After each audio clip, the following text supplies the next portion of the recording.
Derek Walsh pulled his cargo hauler into docking bay 17 and killed the engines.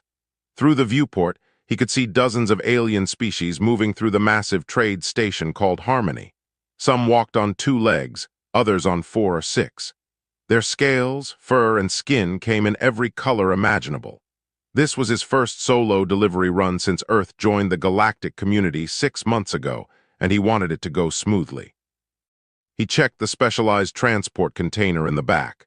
Through the reinforced glass panel, he could see Brutus lying still, conserving energy like always. The 15-foot saltwater crocodile had been Derek's companion for 3 years, ever since he rescued the injured reptile from poachers in northern Australia. Now they went everywhere together, even into space. Derek opened the cargo bay door and stepped onto the station floor. The artificial gravity felt slightly lighter than Earth normal, making his steps feel bouncy. He was pulling the transport container behind him on a hover platform when he heard the laughter start. "Look at the tiny one," a deep voice rumbled in the universal translator embedded in Derek's ear. "Is that supposed to be a traitor?" Derek looked up to see 3 massive aliens blocking his path. They stood at least 10 feet tall, covered in thick brown scales that looked like armor plates. Their eyes were yellow and cold, and their mouths were filled with sharp teeth. The translator identified them as Kralix, one of the dominant trading species in this sector. The largest one, wearing some kind of rank insignia on his chest, stepped forward. His clawed feet scraped against the metal floor. "I am Grath, and this is our station. Small creatures like you need protection here. It would be unfortunate if something happened to your cargo." Other aliens stopped to watch. Some were tall and thin with blue skin, others were stocky with 4 arms. They all seemed amused by the confrontation. Derek had read about this in the briefings. The Kralix controlled several major trade routes through intimidation. Most species paid their fees rather than risk conflict. Derek kept his voice calm. "I have proper docking permits and cargo clearance. I'm just here to make a delivery and leave." Grath laughed and his companions joined in. The sound echoed through the docking bay. "Permits, how adorable. The little mammal thinks papers will protect him." He leaned down, bringing his massive head close to Derek's face. His breath smelled like rotten meat. "Your kind only joined the galaxy recently. You don't understand how things work yet. Pay the fee or we take your cargo as payment." Derek felt his jaw tighten, but he forced himself to stay relaxed. Getting angry wouldn't help. "I'm not paying any unofficial fees. Now please move aside." The crowd around them grew larger. Derek could hear whispers and more laughter. A few aliens were placing bets on what would happen next. To them, this was entertainment. A small human standing up to the mighty Kralix was comedy. Grath's yellow eyes narrowed. "You dare refuse me? Perhaps you need a lesson in respect." He reached out with one clawed hand, clearly intending to grab Derek by the throat. Derek didn't flinch. Instead, he tapped a control on his wrist device. "Last warning, step back." This made Grath pause for just a moment, confused by the human's confidence. Then he laughed even harder. "What will you do, tiny creature? Call for help. There is no one here who will challenge us."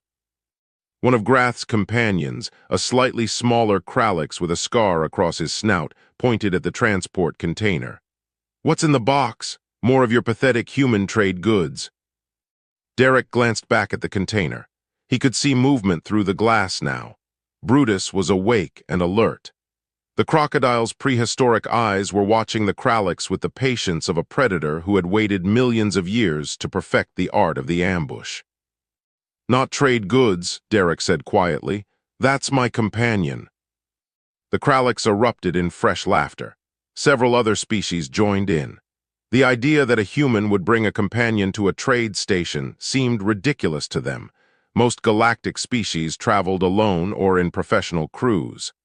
The concept of bonding with another creature was foreign to them.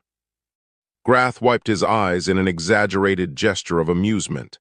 "A companion? What is it, another tiny mammal to keep you warm at night?" He turned to address the crowd. "The humans bring pets to do business. How primitive." Derek felt a familiar anger building in his chest, but he pushed it down. These aliens didn't understand Earth or its creatures. They had no context for what they were mocking. That was about to change. He walked past Grath to the transport container and placed his hand on the release panel. The crowd pressed closer, curious. Now, despite their laughter, they wanted to see what kind of pathetic creature the small human considered a companion. Derek looked back at Grath one more time. "I tried to warn you, remember that?"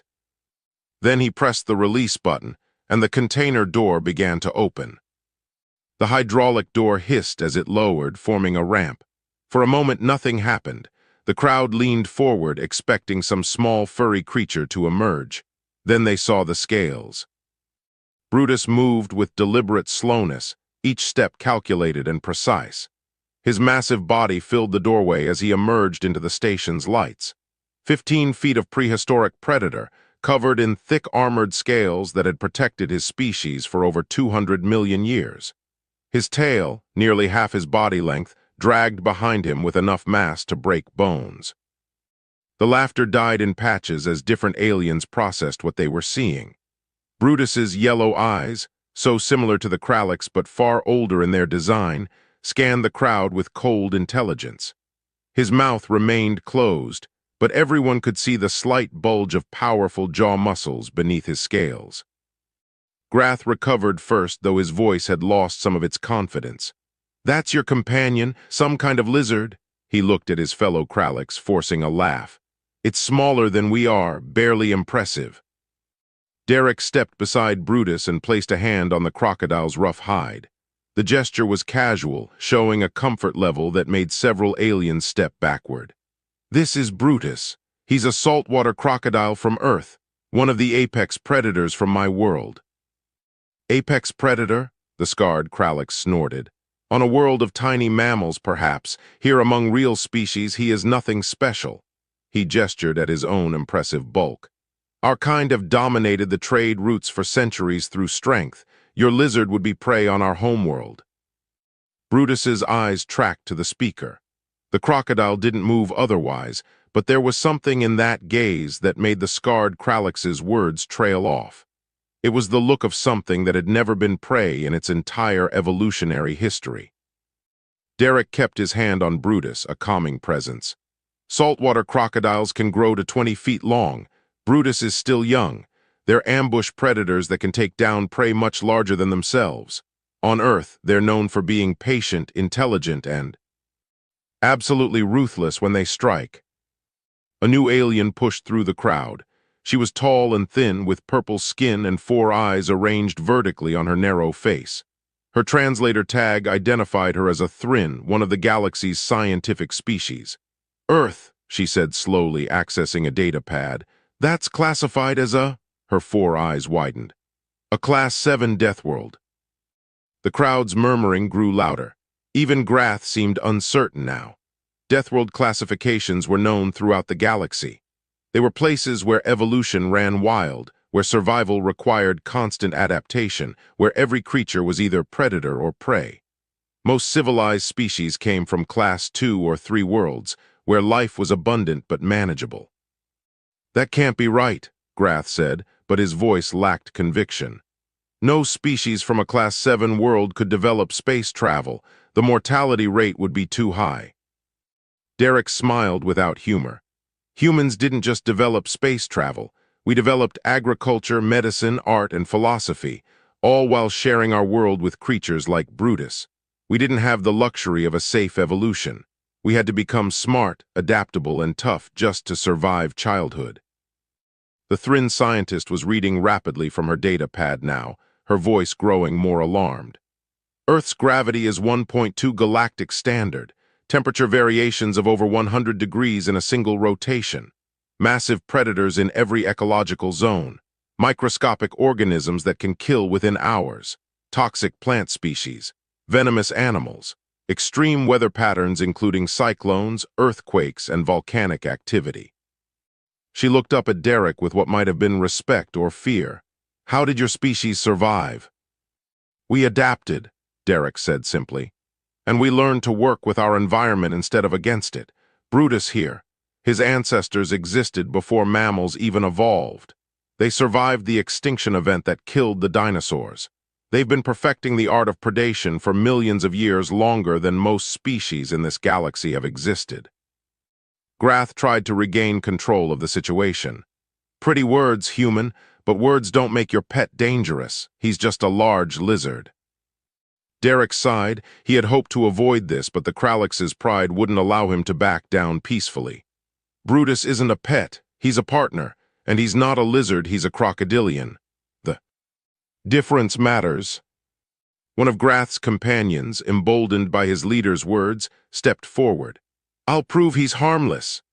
The Kralix reached out with one clawed hand toward Brutus's head, intending to push the crocodile aside like a minor obstacle. Brutus's response was instantaneous. His mouth opened, revealing rows of conical teeth designed for gripping and tearing. The hiss that emerged from his throat was unlike anything the aliens had heard before. It was the sound of compressed air mixed with a rumbling growl, a warning that had made mammals flee in terror for millions of years. The Kralix jerked his hand back so fast he nearly fell over. The crowd scattered backward, creating a wide circle around Derek and Brutus. Even Grath took an involuntary step away from the crocodile's open jaws. Derek spoke into the sudden silence. That was a warning. Brutus doesn't give many of those. I suggest you all remember that he's not just for show. He's here because on Earth we learned that respect goes both ways. I respect his space and his nature. In return, he trusts me. It's a relationship most of you probably can't understand. Grath's scales had paled slightly, but his pride was still wounded. A simple threat display? My people do the same. It proves nothing about actual capability. Derek met the Kralix's yellow eyes with his own steady gaze. You want proof? Fine. But I'm only going to demonstrate once, and I'm not demonstrating on anyone living. Choose something you want destroyed, and Brutus will show you what a real Deathworld predator can do. The scarred Kralix laughed nervously and pointed at a nearby cargo crate. It was made of standard station alloy, the same material used in hull plating for most civilian ships. The crate was about 3 feet on each side and marked with warning symbols for heavy contents. That! Let your lizard try to damage that. Our own teeth can barely scratch such metal. Derek looked at Brutus and gave a subtle hand signal. The crocodile moved forward with surprising speed for something so large, covering the distance to the crate in 3 powerful strides. His body stayed low to the ground, tail swinging for balance. When he reached the crate, he paused and opened his jaws wide. The aliens got their first real look at Brutus's teeth. They weren't like the Kralix's sharp fangs designed for tearing. These were thick, conical pegs designed for one purpose, crushing. With overwhelming force, there were over 60 of them, arranged in rows that interlocked when the jaws closed.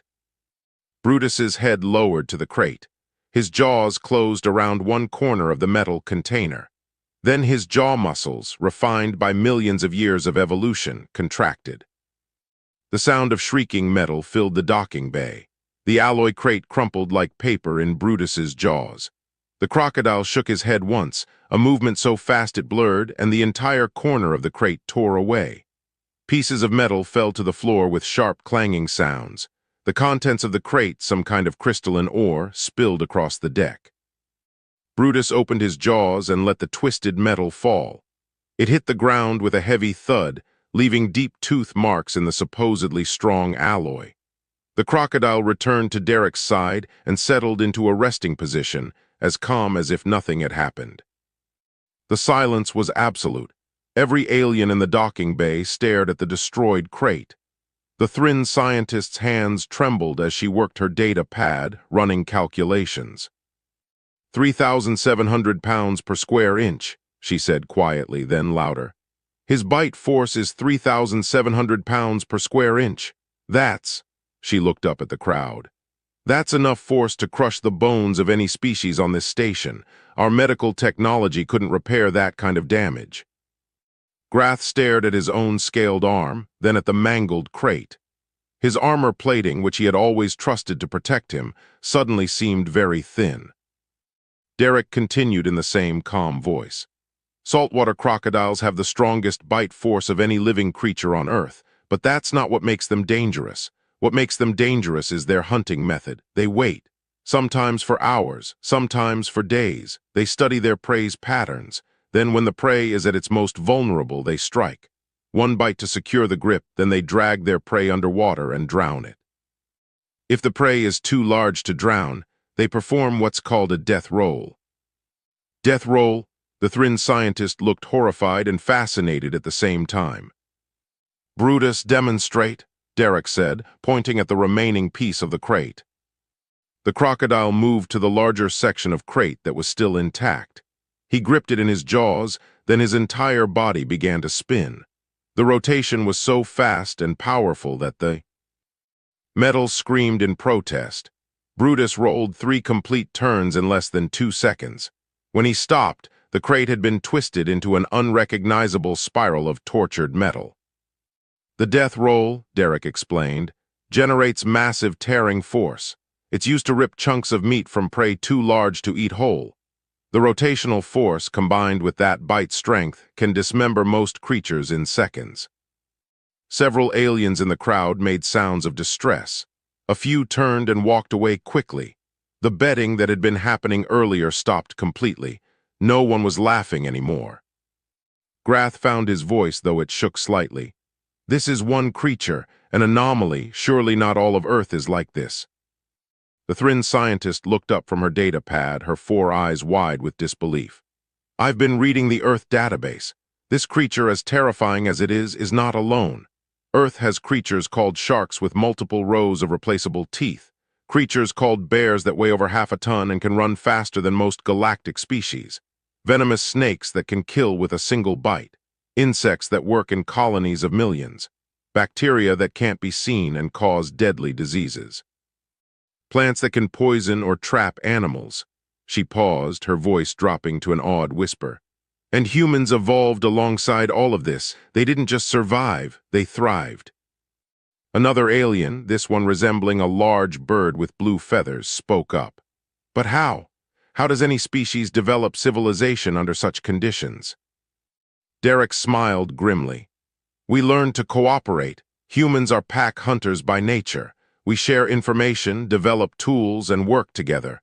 We also learn something most galactic species apparently didn't. We learn to work with other species. Work with? Grath looked confused. You mean you enslaved them? No, Derek said firmly.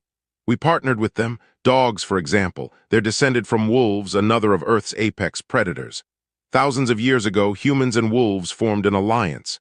We hunted together, protected each other, and evolved side by side.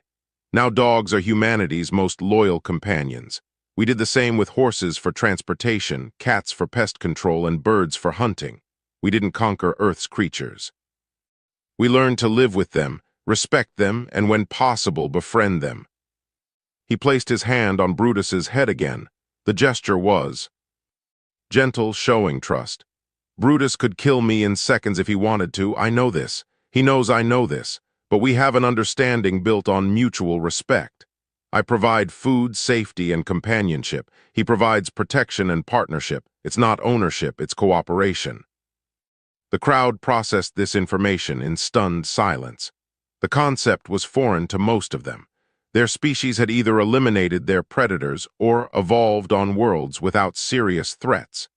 The idea of deliberately maintaining a relationship with something that could kill you was beyond their understanding. Grath looked at his companions, then back at Derek. His pride was wounded, but something else showed in his yellow eyes now. It might have been respect, or it might have been fear. The protection fee, he said slowly. Consider it waived for you and any other human trader. Derek nodded. Appreciated. Now I have a delivery to make, if you'll excuse us. The crowd parted immediately, creating a wide path. Derek and Brutus moved through the docking bay toward the station's interior. Behind them, the aliens began talking rapidly, their voices rising in excitement and fear as they discussed what they had just witnessed. The galaxy was learning a new lesson today. The small humans from the Death World called Earth were not to be underestimated. 3 hours later, Derek completed his delivery to a merchant on the station's upper levels. The merchant, A friendly being covered in soft gray fur had heard about the incident in the docking bay. She asked to see Brutus from a safe distance and seemed more curious than afraid. Derek appreciated the reaction. Not everyone needed to fear Earth's creatures. They just needed to understand and respect them. As Derek and Brutus made their way back toward the docking bay, he noticed something had changed. Aliens still moved out of their path, but now they stopped to stare openly. Some took pictures with their devices. A few brave ones asked questions about Earth and its wildlife. Derek answered when he could, trying to be an ambassador for his world. Near a viewing port that showed the stars beyond the station, the Thrin scientist from earlier approached. She moved carefully, keeping a respectful distance from Brutus. "Human Derek, may I speak with you? My name is Lyra and I study xenobiology." Derek stopped and gestured for her to continue. Brutus settled onto the floor, watching the constant flow of station traffic with patient eyes. "I've spent the last 2 hours researching Earth," Lyra said, her 4 eyes blinking in sequence. "The data is overwhelming. Your world shouldn't have produced a spacefaring civilization. The statistical probability is nearly 0. "But we're here," Derek said with a slight smile. "Yes, you are, and that's what makes it remarkable." Lyra pulled up a holographic display from her data pad. It showed Earth rotating slowly, blue and green and white. Most species in the galaxy evolved on worlds classified between Class 1 and Class 3. Minimal predation, stable climates, abundant resources. They had the luxury of developing culture and technology without constant survival pressure. Derek nodded. "I've read the reports. Earth's a Class 7. The highest classification before a world is considered completely uninhabitable," Lyra confirmed. "But here's what fascinates me. Most Deathworld species, when they do achieve sentience, become either extremely aggressive or extremely fearful. They see threats everywhere because their evolution taught them that everything is dangerous. But humans are different." "How so?" Lyra manipulated the display, bringing up images of various Earth animals. Dogs, horses, cats, birds, even dolphins. "You befriended your predators. You domesticated creatures that could harm you. You developed empathy for other species despite living in an environment that should have taught you to trust nothing. This suggests an unusual psychological adaptability." A small crowd was gathering to listen to the conversation. Derek noticed several species he hadn't seen before, all keeping a wary distance from Brutus. The crocodile ignored them completely, comfortable in his stillness. "Humans had to cooperate to survive," Derek explained. "A single human is actually pretty weak compared to most of Earth's predators. We don't have thick hides, sharp claws, or venomous bites. What we have is intelligence, endurance, and the ability to work together. Our ancestors figured out that cooperation was the key to survival. That lesson extended to other species when it made sense." Lyra's eyes gleamed with scientific curiosity. "And this creature? How did humans come to partner with such a dangerous predator?" Derek looked down at Brutus fondly. "Not all crocodiles work with humans. Brutus is special. I found him injured when he was younger, caught in an illegal trap. I spent months helping him heal, never forcing interaction, always respecting his space. Eventually, he decided to trust me. It doesn't work with every animal. You can't force a bond with a predator. They have to choose you as much as you choose them." A new voice interrupted, harsh and angry. "Lies and tricks." Grath pushed through the crowd, his scales darker with agitation. 2 other Kralliks flanked him, different from the ones Derek had met earlier. "I've been investigating your claims, human. I spoke with other species who know of Earth. They say your kind are dangerous, that you fight wars among yourselves, that you've developed weapons capable of destroying entire worlds." The crowd muttered nervously. Derek felt tension creep into his shoulders but kept his voice level. "Yes, humans have fought wars. We've made terrible mistakes. We've hurt each other and our world. We're not perfect, Grath. No species is, but we've also learned from those mistakes. We've built organizations to prevent wars, developed medicine to heal, created art to inspire. We're complicated, just like every other species in the galaxy." "Complicated," Grath spat. "A convenient word for dangerous. You bring a monster onto this station and destroy property to intimidate us." Now you pretend to be peaceful. Which is the real human, the warrior, or the diplomat? Derek considered the question seriously. Both. Humans are both. We can be gentle and we can be fierce. We can create beauty and we can wage war. The same hands that build homes can build weapons. The same minds that write poetry can design battle strategies. We contain multitudes, Grath. That's what makes us human. Brutus shifted slightly, responding to the tension in Derek's voice. The movement was subtle, but every alien in the area noticed. Several backed away further. Grath's yellow eyes fixed on the crocodile. And what about him? Can he be gentle, or is he just a weapon you use to threaten others? Derek knelt beside Brutus and ran his hand along the crocodile's rough scales. "Watch," he said softly. He reached into his supply bag and pulled out a chunk of frozen fish. Holding it in his open palm, he offered it to Brutus. The crocodile's massive jaws opened. Those teeth, which had crushed metal hours earlier, carefully took the fish from Derek's hand. Brutus could have bitten off Derek's fingers without effort. Instead, his grip was precise and controlled. He swallowed the fish and closed his mouth, then settled his head back onto the floor. "Control," Derek said, standing up.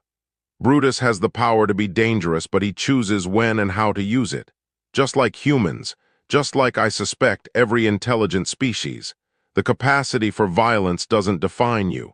What defines you is what you choose to do with that capacity." Lyra was recording everything on her data pad, her scientific excitement obvious. "This is revolutionary. The implications for galactic society are enormous. If humans can form working relationships with Deathworld predators, what else might they accomplish?" Grath's aggressive posture hadn't changed, but Derek saw something else in his eyes now. Uncertainty, perhaps, or the beginning of understanding. "You speak of choice, human, but when your kind feel threatened, what will you choose? When the galaxy learns to fear you, as they're learning today, will you choose peace or violence?" Derek met the Kralix's gaze steadily. "That depends on what the galaxy chooses first. Humans didn't come here looking for conflict. We came hoping for cooperation, trade, and friendship, but we also came prepared. Earth taught us to hope for the best while preparing for the worst. It's how we survived. It's how we'll continue to survive." The crowd was silent, processing this exchange. The tension hung in the air like static electricity, ready to spark in any direction. Then Grath did something unexpected. He lowered his head in what might have been a gesture of respect. "I understand now why the galaxy will struggle with your kind. You are not what we expected. Not weak, but not simple either." Derek nodded slowly. "None of us are simple, Grath. Not humans, not Kralix, not any species here. We all have our strengths and weaknesses. Maybe the galaxy needs to learn that size and strength aren't the only measures of power." Over the next 2 days, Derek's presence on Harmony Station became something of a phenomenon. Word of the human and his crocodile spread through the station's communication networks. Aliens from different sectors came specifically to see Brutus. Some were scientists like Lyra, others were merchants curious about Earth's potential trade goods, and a few were simply travelers fascinated by the novelty. Derek found himself answering the same questions repeatedly. Yes, Earth has many dangerous creatures. No, humans don't live in constant fear. Yes, we have families and children and normal lives. No, we're not all warriors. The questions revealed how little the galaxy understood about Deathworlds and the species that evolved on them.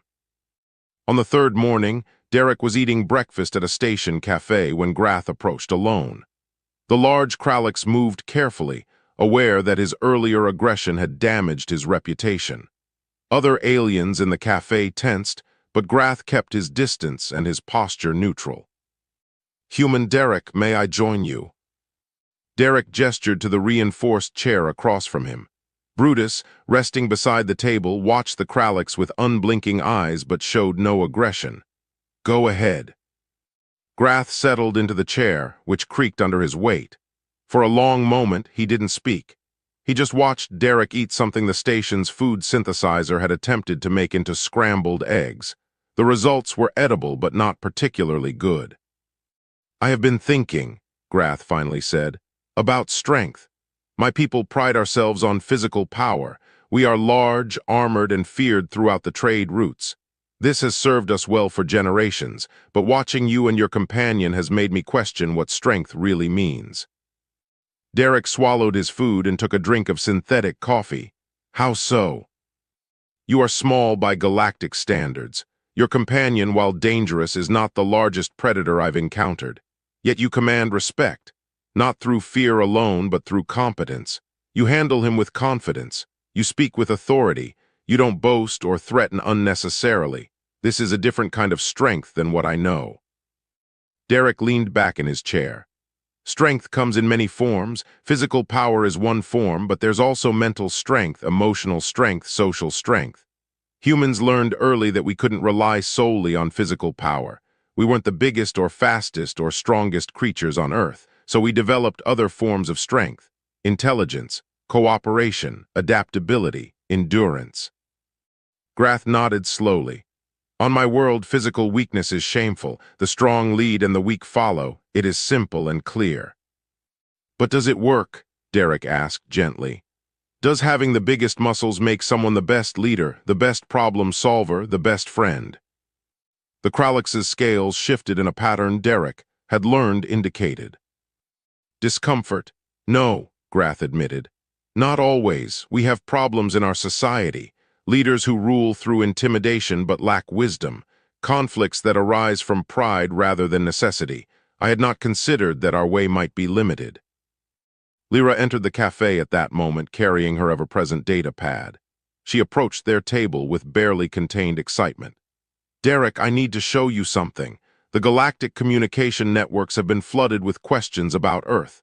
Other stations are reporting similar incidents. Humans arriving with various animals, dogs, horses, even birds, species that the galaxy has never encountered. It's causing quite a stir." She pulled up a holographic display showing various news feeds. Derek saw images of other humans at different stations, each with their own animal companions. A woman with a large dog that other aliens were carefully avoiding. A man with a hawk perched on his arm, its keen eyes scanning the crowd.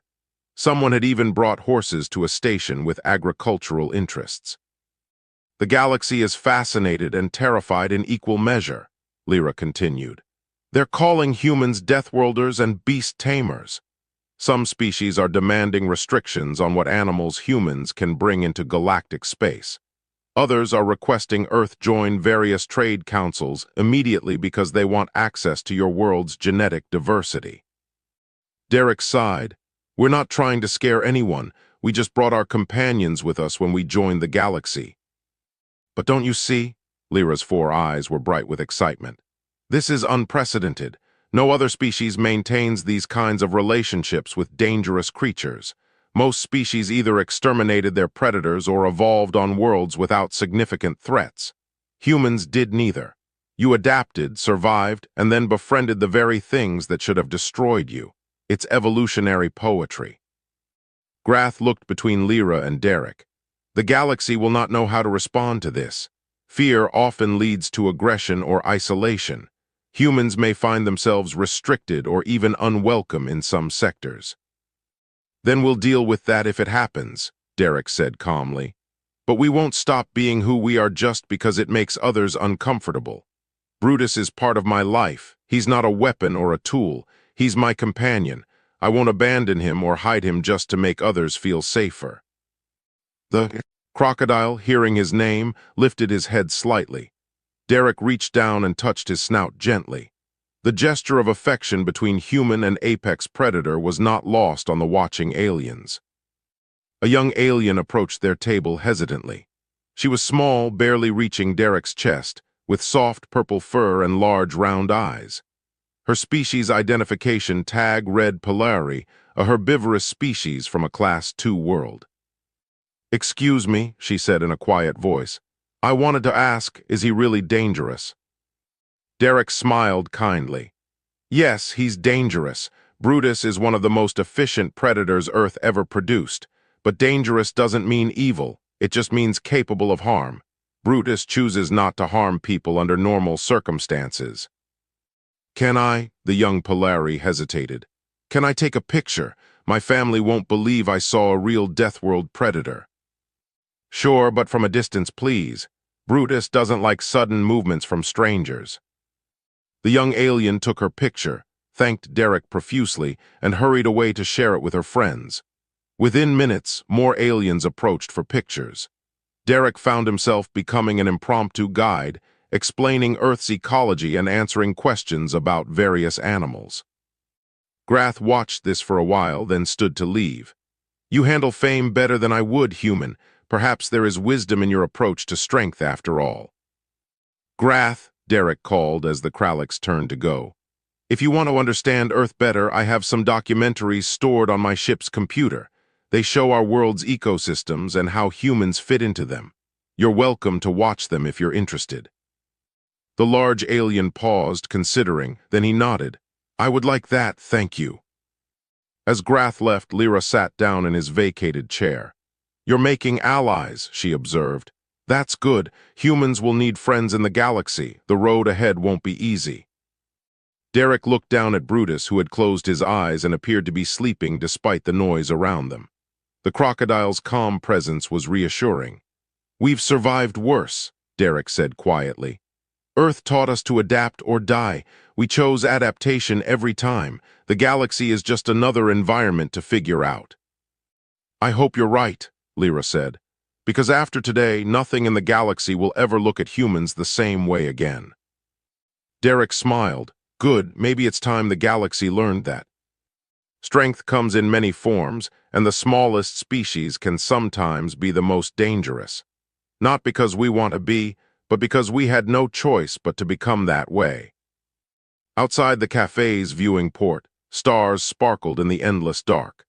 Somewhere out there, Earth continued spinning, its dangerous beauty hidden in that small blue dot. And across the galaxy, other humans were introducing their companions to alien species, one station at a time, changing perceptions with every encounter. The age of the Deathworlders had begun. 2 weeks after the incident on Harmony Station, Derek received an official communication. It bore the seal of the Galactic Trade Council, one of the most powerful organizations in known space. They wanted to meet with him, not to reprimand him as he had initially feared, but to discuss opportunities. The meeting took place in a conference room on the station's administrative level. The room was large, designed to accommodate species of various sizes. Derek arrived with Brutus, who had become something of a station mascot in recent days. Several council members were already present, representing different species and interests. The council chair was a being named Horvath, tall and thin with skin that shimmered like oil on water. His species, the Quinnell, were known for their diplomatic skills and fair judgments. "Human Derek Walsh, thank you for meeting with us, and thank you for bringing your companion. We're curious to observe him in a more formal setting." Derek took a seat at the table. Brutus settled beside him, as calm as ever. "I'm happy to be here, though I'm not sure why I've been summoned." Horvath gestured to the other council members. "Since your arrival, human activity in galactic space has increased dramatically. More of your kind are arriving weekly, many with animal companions. This has created both opportunities and concerns. We wanted to speak with someone who has experience navigating these interactions." Lyra was present at the meeting, Derek noticed. She gave him an encouraging nod from across the table. Another council member spoke up, a stocky being covered in blue scales. "Some species are frightened by the creatures you bring. They worry about safety, about contamination, about unpredictability. How do we address these concerns?" Derek considered his answer carefully. "Education is the first step. Most fear comes from misunderstanding. Brutus is dangerous, yes, but he's also predictable. He has specific needs, behaviors, and responses. Any species that takes time to learn about him would understand how to coexist safely. The same applies to dogs, horses, and other Earth animals." "But why bring them at all?" another council member asked. "Surely humans can function without these companions." "Can we function? Yes," Derek admitted. "But why would we want to? These animals are part of our culture, our history, our identity. Dogs helped us hunt and guard our homes for thousands of years. Horses let us travel and farm. Cats protected our food supplies from pests. They're not just animals to us. They're partners, family even. Asking us to leave them behind is like asking us to abandon part of our humanity. Horvath leaned forward, yet other species manage without such attachments. Derek met his gaze steadily. Other species evolved differently. They had the luxury of safe worlds where cooperation with predators wasn't necessary. Earth didn't give us that luxury. We either learned to work with our environment or we died. The relationships we formed with animals weren't just convenience. They were survival strategies that became emotional bonds over generations. Lyra spoke up from her seat. If I may, Council Chair, my research suggests that human-animal bonds have significant psychological benefits. Humans who interact regularly with companion animals show lower stress levels, better emotional regulation, and stronger social connections. These bonds made humans more resilient as a species. They're not a weakness, they're actually a strength. Grath entered the room at that moment, causing several council members to shift nervously. The large Kralix had been invited as a representative of the merchant guilds. He nodded to Derek before taking a seat designed for his size. I have observed this human and others for 2 weeks, Grath said. Initially, I believed their companions were weapons meant to intimidate. I was wrong. The relationship between human and animal is complex. It involves trust, communication, and mutual benefit. My people could learn from this model. Horvath looked surprised. The Kralix rarely admit to learning from other species, especially smaller ones. Grath's scales darkened slightly, and what Derek had learned was embarrassment. Pride has limited us. Watching Derek has shown me that strength and size are not the only valuable traits. Humans succeeded on a death world not through being the biggest, but through being smart, adaptable, and cooperative. These traits serve them well in galactic society, too. The council members exchanged glances. The meeting was not going the way some of them had expected. Horvath turned back to Derek. The council has received numerous requests. Some species want to ban Deathworld animals from their stations.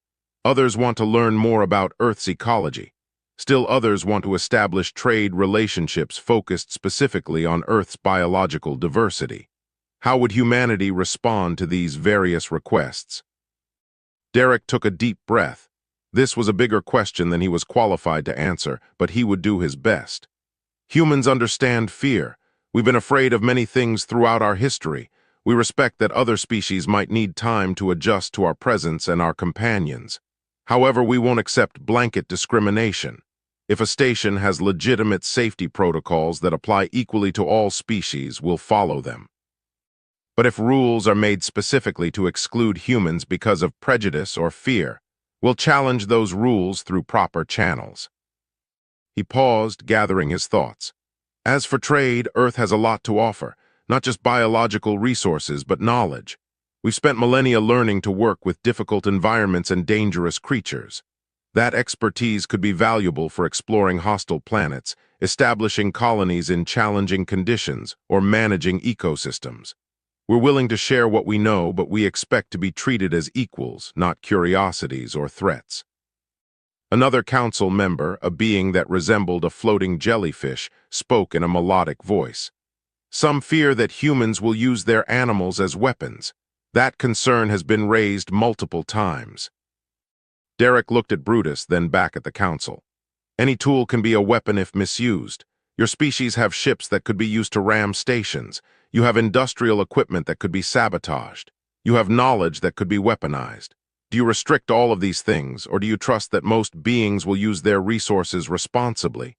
Humans will police our own. If someone misuses an animal companion, they'll face consequences from human authorities and galactic law. But don't punish all of us for potential crimes that haven't been committed. Horvath nodded slowly. A fair point. The Council will need to deliberate on these matters, but I believe we have enough information to begin forming policy recommendations. Human Derek, your testimony has been valuable. As the meeting concluded, various Council members approached Derek with specific questions. Lyra asked if she could continue her research by visiting Earth. Grath mentioned that several Kralix merchants wanted to meet with human traders to discuss joint ventures. The atmosphere had shifted from suspicious to curious. When Derek finally left the conference room, he felt exhausted but hopeful. The galaxy was learning to see humans as more than just small creatures from a dangerous world. They were beginning to understand that Earth's challenges had forged something unique in humanity. Outside, he found a quiet observation deck and sat down. Brutus stretched out beside him, enjoying the warmth from the environmental controls. Through the massive window, Derek could see ships coming and going from the station. Some of them were human vessels now, marked with Earth's symbols. "We're really doing this," Derek said quietly to Brutus, "making a place for ourselves out here among the stars." The crocodile, of course, didn't answer, but his presence was answer enough. They had come a long way from Earth's rivers and swamps, from predator and prey to partners and friends. The relationship had evolved, but the core remained the same: mutual respect, understanding, and trust. A young human couple passed by the observation deck, walking a large dog. The dog wagged its tail happily, unbothered by the alien environment. Another human jogged past with a cat carrier, heading for the residential sections. Earth's children were bringing their companions to the stars, just as Derek had done. The galaxy would adjust. It had no choice. Humanity wasn't going to change who they were to fit someone else's expectations. They had survived Earth by being exactly who they needed to be: adaptable, cooperative, and tough. Those same traits would serve them well among the stars. Grath found Derek an hour later, still sitting at the observation deck. "I wanted to thank you properly," the Kralix said, settling down nearby with careful distance from Brutus. "You could have humiliated me completely that first day. You had the power and the justification. Instead, you showed restraint and offered education. That was unusual for me to experience." Derek smiled. "Earth taught us that making enemies is easy, making friends takes effort, but it's usually worth it." "My people have a saying," Grath said. "The strongest warrior is the one who never needs to fight. I always thought it was about intimidation. Now I understand it's about wisdom." They sat in comfortable silence, watching the station's activity. A Kralix and a human, unlikely friends brought together by circumstance and a 15-foot crocodile. It was strange, but then again, the galaxy was full of strange things. Somewhere on Earth, more humans were preparing to join the galactic community. They would bring their dogs, their cats, their horses, and their knowledge. They would face fear and prejudice just as Derek had, but they would also find curiosity, friendship, and opportunity. The age of humanity in space had truly begun, and they weren't arriving alone. They were bringing Earth with them in all its dangerous, beautiful, complicated glory. The galaxy would never be quite the same again. Derek looked down at Brutus, who was dozing in the warm light. "Thanks for being here, partner. Couldn't have done this without you." The crocodile opened one eye briefly, then closed it again. After 200 million years of evolution, Brutus and his kind had learned patience above all else. Whatever the future held, they would face it the same way they had faced everything else, with calm determination and the quiet confidence of survivors.